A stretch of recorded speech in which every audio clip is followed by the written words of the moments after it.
You know, most of the teachers, most of the international teachers that we had in our school, a lot of them were single, and they were doing like a temporary thing. Oh, and so like they didn't right have out of college, maybe? Yeah, they didn't have those kind of commitments. Mhm. And you know, we had people from England, Peru, Huh. Zimbabwe, South Africa, you know, and basically it's just different there for qualifications too for teaching English. First decisions requirements were college degree and the ability to speak English, read and write. So teaching degree was not required. Okay. And it's part of it is probably a supply and demand also, but you know, we found that if they just wanted to get good people who could teach English and you know had at least the college degree. So just trying to think. I don't think any of our teachers, any of our foreign teachers that taught English actually had a teaching degree besides my wife at that time. Okay. So once you've hired them, what kind of training do they get? Did they get it here or all over there? They would get it. They got it over there, and that was partly my job, and my wife's job also. When the teachers started out, a lot of them would shadow my wife for a couple weeks and then teach a lesson here, and then between her and I, we would give them kind of like feedback and tips, and it's an ongoing process, you know, with that. But just that type of instruction, and we had the like I said, we had like a linguistic expert that came over, and he was a professor in England, and he was one of our head teacher trainers too. He's still with the company now. He's the head of their professional development. Okay. And so before the actual classroom, before the kids started school, was there some in-service kind of training then? Well, you know, one thing that's different is teachers, we didn't have a lot of them go, but we were adding them as we were growing.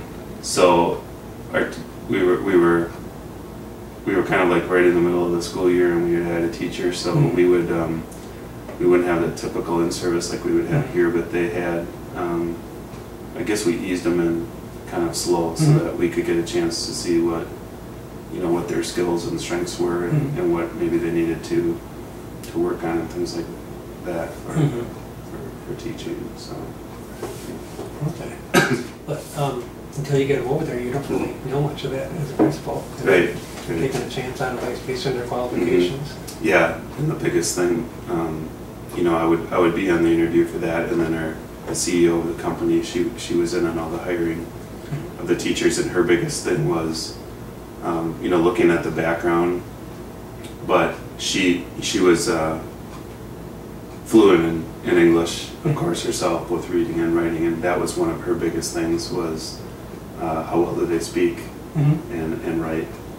Mainly the speaking was the biggest one, and so I think there were a couple teachers that also they really want the U.S. or European sounding. Oh, okay. They have their preferences. Yeah, they do have a preference for that. So the teacher we hired from Peru, he was kind of borderline, according to her, but he was just kind of like he had a mild-mannered approach, which is great. He was great with the younger kids. He was very patient and things like that, and that kind of came across in his interview. And his English was, you know, I mean, I could understand it perfectly fine, but she had some doubts about whether it was European enough, you know, and that's kind of what the Chinese are looking for.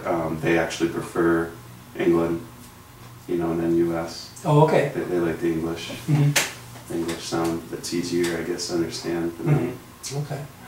So were the interviews in China or Skype, or how was that? They were all in person. We did do one phone interview that we ended up not hiring the person, but otherwise they're generally people who are over there maybe studying, or they're over there you know, doing a backpack trip, and they're looking at possibly staying longer. we had one teacher that the gal that we hired from South Africa, her husband had just gotten a job at Kunming University. He was a botanist, a professor, so he, you know, she thought teaching would probably be a good thing for her. She had her college degree and everything like that, but it was in, she graduated in occupational therapy. That was her degree, but you know, she worked out really well for the school. It's kind of a people-oriented profession anyway. Yeah.